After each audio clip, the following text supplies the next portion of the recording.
Hey guys, follow us along today. We're going to take the 86 over to get smog checked. As you guys probably know, this has an HKS turbo kit on it with the cat. It's a option that HKS offers. There's 2 turbo kits available, and this one has the Tomei exhaust, if you guys watched one of our last videos. But yeah, we're going to check it out. We are probably on like an E50 mix right now, so we're going to drive over to the local smog place, get these plates renewed on this car. But yeah, just follow us along for the day. So as you guys can see, we don't have any check engine lights. I don't have the Ecutek software with me, but everything should be pretty clear. I'm expecting it to pass.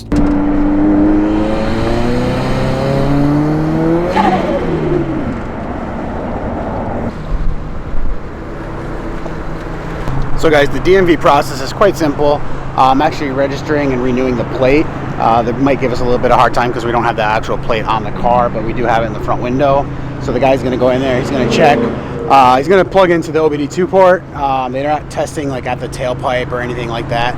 I have had times where they have actually checked underneath the hood and stuff on some of these cars, but pretty straightforward. How fast, guys? Oh, we have a problem? We have 3 unset monitors. You know why? On the catalytic, on the evaporative system, and the oxygen sensor.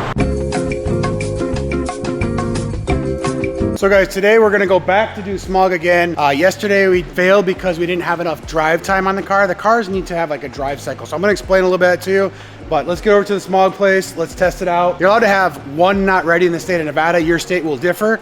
But the point of this video is to show to you guys that car with a turbocharger running E can pass smog and is legal to drive with the proper accessories, Ecutek, and all that stuff.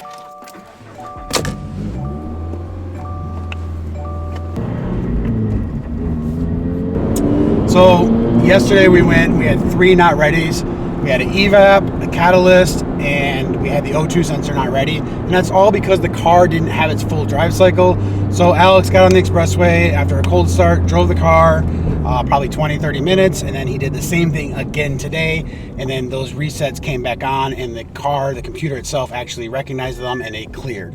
So with the expectations, we should be able to go there. We have 1 not ready, and it's because this car is on E50 approximately right now. So the evap system, I believe, is still reading like a not ready because it's on E85, and we're using the flex fuel. So in one of my other cars, I had to actually put regular fuel in, make sure I drove it, do the duty cycles, all this stuff, and then it would totally pass smog without cats. So that's a different car, different story, but that's my assumption that we're gonna pass because we only have 1 not ready.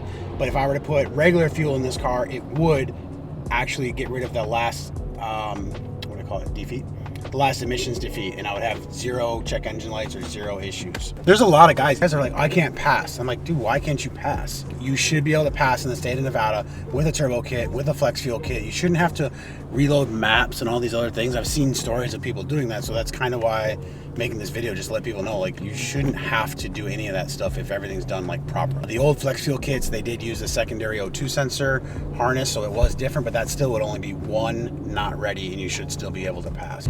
1 check engine light or 1 not ready doesn't mean the light will be on your dash, the check engine light. So, all right guys, so we're pulling up here. This guy will remember me from yesterday if it's the same guy. I think he's here. A different guy. Hey. Smog, huh? Smog, yep.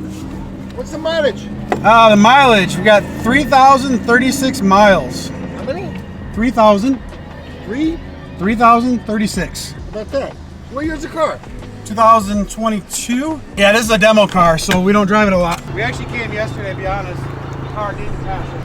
All right guys, so we're at the smog. We are doing this video to kind of show you guys in the state of Nevada, you can have a car that has accessories, aftermarket accessories, and still pass smog and still legally drive your car. This car will have 1 not ready, and I'll probably tell you guys a little bit more later in the video. It has to do with the E85 that we're running in the car. But this car has a full turbo kit on it. It has the HKS kit with the cat.